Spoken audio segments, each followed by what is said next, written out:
have to change the structure of our camp. And when we return from Tokyo, that's when we'll have a really good week of practice to start implementing some things and kind of get to the nuts and bolts of what we want to do this year. Almost like two different camps in a way. Yeah, I mean, 3 days does not constitute a camp. So three practices and then a trip to Tokyo is totally different. So we'll use those 2 games as part of our preparation, obviously. But you just adapt, and it's it's fine. It's just different.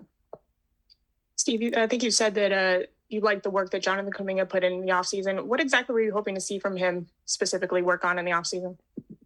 Well, with Jonathan, it's similar to James in that you're talking about a really talented young player without a ton of experience. So there are specific things that we want from him: running the floor, rebounding, becoming a great defensive player, being able to utilize his physical size and strength and athleticism. But some of that just means playing a lot and figuring out the game, figuring out the NBA game, seeing the advantages, seeing when to attack, when not to attack. Most of that comes with experience. So he just needs to continue on the path he's been on. And I think he'll be in good shape. Steve, you mentioned earlier the difference between, last time you guys were defending titles and now with the youth movement.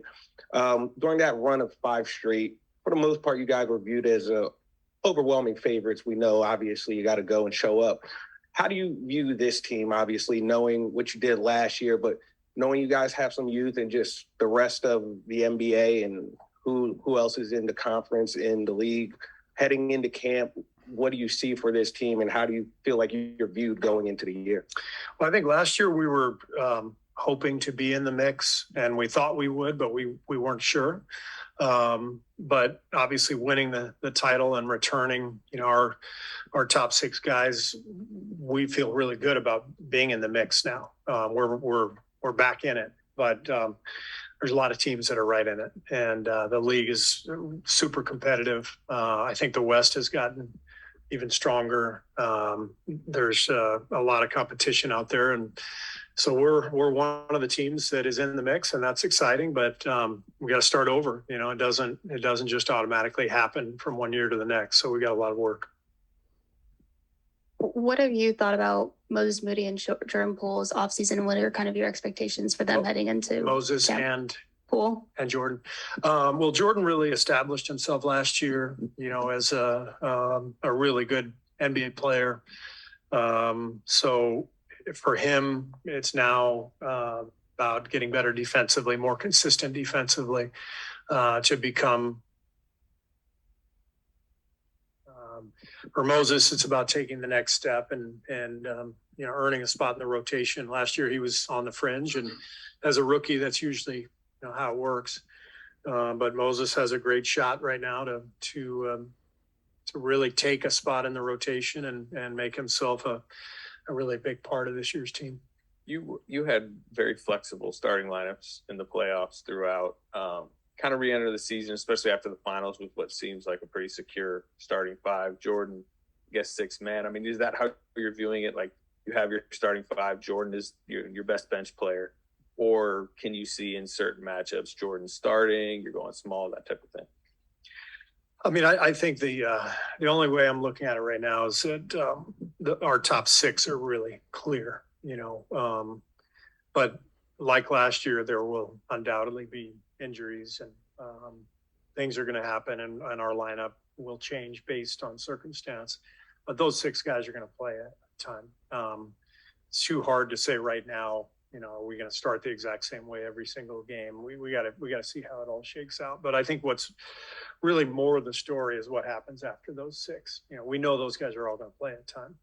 But what happens from there, to me, it's wide open. We got JaMychal and Dante, who have been, a big part of rotations for great teams in this league. I have a lot of faith that they'll be able to come in and contribute at a high level. We got all these young guys fighting for spots, so I'm excited about the competition that's ahead. Steve, does your mentality or approach to the regular season change at all this year as opposed to maybe a year ago? Maybe a little bit based on the circumstances. I mentioned that, last year we really felt it was important to establish ourselves right away. And we got off to that quick start, 18-2, I think. We needed our vets to play together and develop that chemistry. I think, in the end, we won 53 games, started out strong and kind of, had that lull late in the regular season. You never know how this stuff is going to shake out, but I think we have more confidence in our ability to compete at the highest level going into this season. And the season may take on a slightly different shape in terms of the momentum and the energy and everything else. So we got to navigate that as it comes. And you have, a good number of guys in quote unquote contract years. Is that, do you like that? Do you think that can be a benefit for you guys in some ways, or how do you view that? It just varies, some guys play better when they're, when their contract is up. Some guys stress out about it. Sometimes somebody will sign a long-term deal and be thrilled and settle down and relax. And other guys will sign a long-term deal and feel pressure to, match the contract they've been given. Everybody is different. So I don't really worry too much about that before, the season starts. I try to get a good feel for what every player is going through and help them, through their own set of circumstances. Steve, every NBA offseason comes with drama. And this week we've seen a lot of drama with two top teams that are contenders. I'm just wondering if you can draw a correlation throughout your career, but specifically with the Warriors, between the stability of leadership and success on the court. Yeah, I think organizational stability is a huge factor in pro sports, but I think especially in the NBA, especially today because of the player movement. I think one of the great strengths of our team is our continuity, for sure within the roster, with our core guys who have won titles together, but also with ownership and management. And, this will be my 9th year. We have a really stable, solid organization, a very successful one. We work together well. And when you throw all that together with this talented core, there's kind of a lot of institutional knowledge that allows you to kind of push forward quicker than if everybody's brand new. A new coach has to install a new system, get to know each other. New GM is going to put in a different structure. All that stuff matters. So to have that continuity that we have, that's, really a decade long when you think about the players, Steph, Klay, Draymond, Andre, Bob, Joe, those guys have been together for a decade, and I'm, just behind that by a couple of years. So we really look at that as one of our advantages. It is rare. We're in a sweet spot. We know that. Those sweet spots, if you look historically in the NBA, they always come with special talent. As a coach, you don't stay anywhere unless you've got special talent. Jerry Sloan, Stockton Malone, Pop, Tim Duncan, Ginobili, Parker, David Robinson, Bill Jackson, the Chicago days, the Laker days, like there's always special talent at the core of any extended run. And I think you also need really strong management and ownership, and we've had that. So it's nothing that we can take for granted. We have to keep working, but we do view it as an advantage.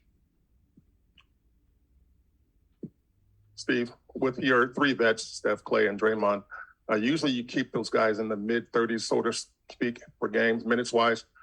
Has there been any consideration yet to shaving off 2 or 3 minutes per game in the regular season, or do you want to keep them around the same as you have for the last few years? Well, I will see how it goes, Monty. I think, early in this run, they were all like around 32 which we were able to do because we were very talented and we were able to win a lot of games where we could rest guys in the fourth quarter. We didn't have that luxury last year. And I think, if I'm not mistaken, Steph's minutes went up by a couple minutes.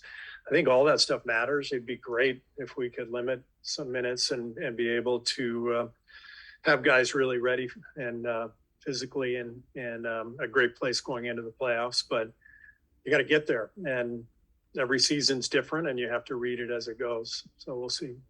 Hey, Steve, how important was it getting a free agent like JaMychal, someone who came in and said that he's here to do all the little things, set the screens, fight for loose balls, etc.? Thrilled to have JaMychal. I thought Otto Porter and Belly last year were such important pieces to our team, veteran players who just knew how to play the game, good shooters, smart screeners, rebounders. And that's how I view JaMychal. He's really an accomplished player. And especially given all the youth on our team coming off the bench, I viewed JaMychal as just a critical addition to our team. So really excited to have him.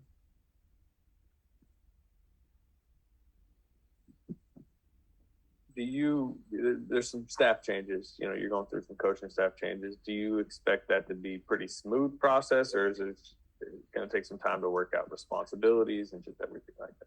No, responsibilities are pretty clear. It should be pretty smooth given that we promoted from within.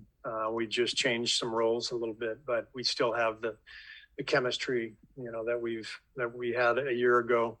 We'll miss Mike for sure. I mean, Mike was a huge part of our success and our defensive work a year ago, but also just our personality as a team. He took on a lot of leadership for us and great relationship with our players. But there's a reason we promoted from within. We feel really, really good about the guys who are moving up the ladder, and we feel good about, the individual responsibilities as well. So I'm excited about the staff. Hey, Steve, from a wider lens standpoint, obviously you guys played Boston in the finals and they played a couple bigs a lot of the time. Minnesota traded for Rudy this summer. They're going to play him and Carl together. We've sort of seen, Cleveland's playing two bigs. You guys obviously we're right at the forefront of sort of going the other way and playing small. What has been your thought on some of these other teams around the league going that direction? And, what do you think sort of the pluses and minuses of it all? I like it. I like when teams, zig when everybody else is zagging. I think it's smart. I think our advantage has always been Draymond Green. He gives us the flexibility to play big or small.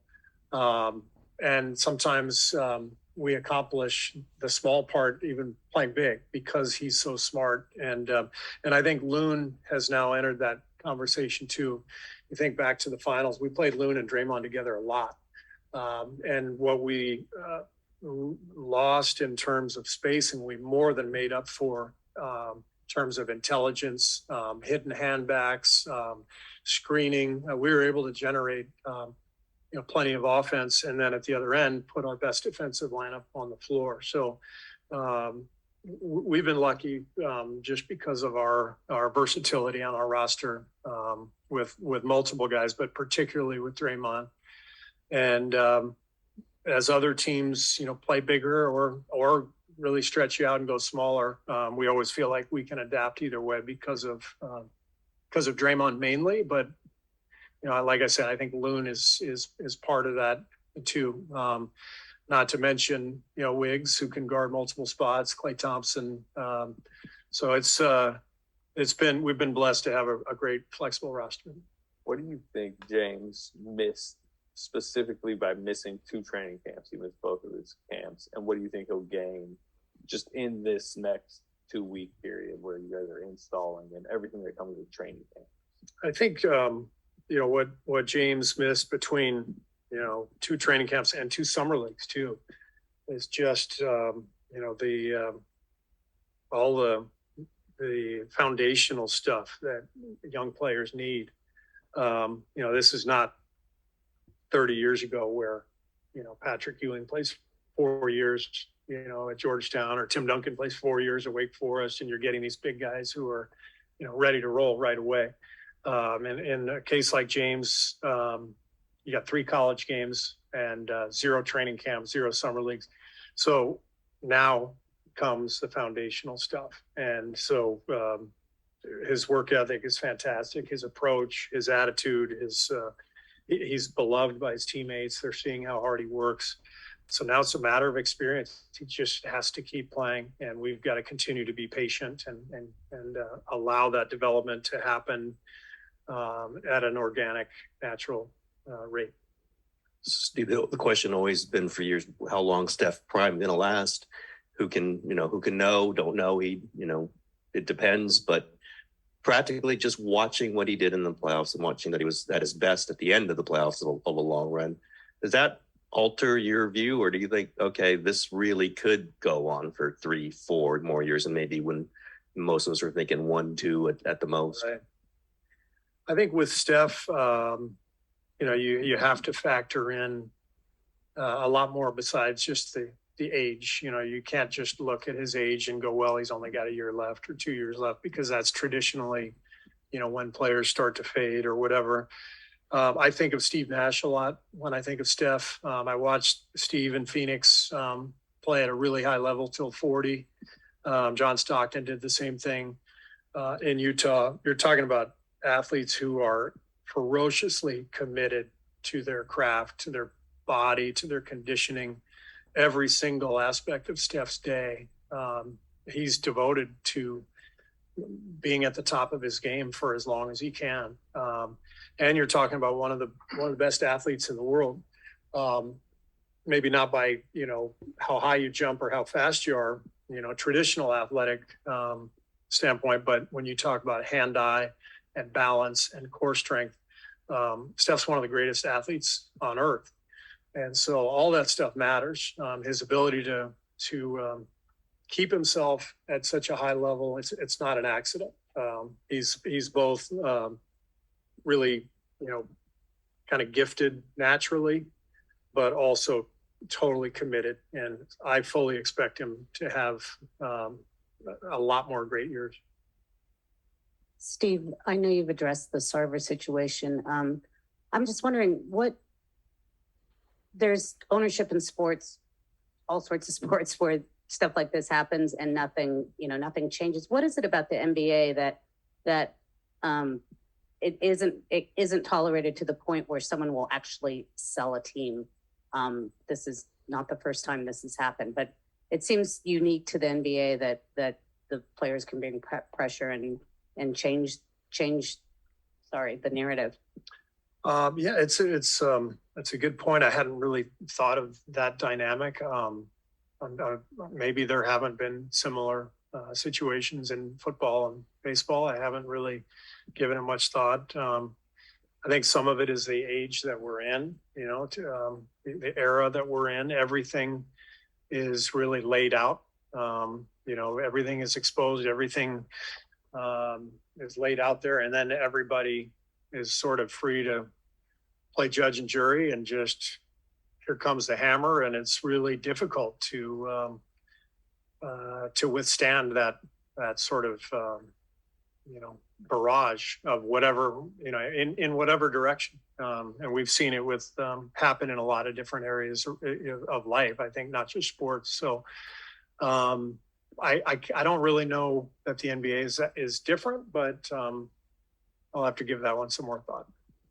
It's similar but different to James. I mean, for the first time in 3 or 4 years, Klay has had a summer where it's not rehab, but it's just having fun on vacation, but also just working back. How big is that going to be for him, both physically and mentally, heading into this year? Yeah, I mean, he's had a great summer. I think just the peace of mind of now being back, playing at such a high level, winning a championship, and then getting a summer without having to rehab all the time. He's in a great place mentally, spiritually. He's really happy.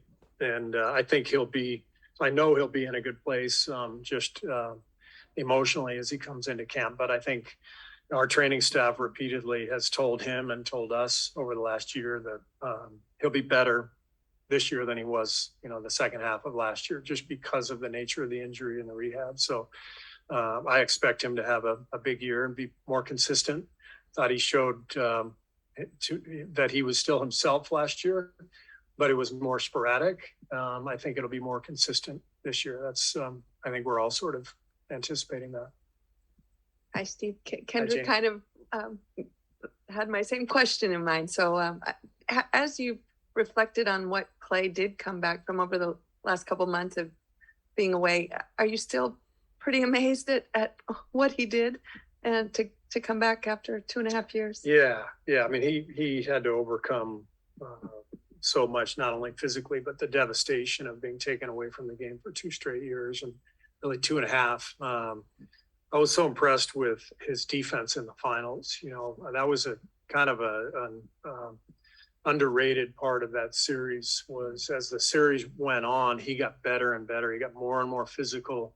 Was able to stay in front of their big guns and just contribute so much to our defense that he looked like the old Klay to me in that regard, because that's always been maybe what people don't notice as much because he's such a great shooter. But when he's at his best, he's a brilliant two-way player. And so it was so much fun to see him return to that stage and have a lot of fun out there.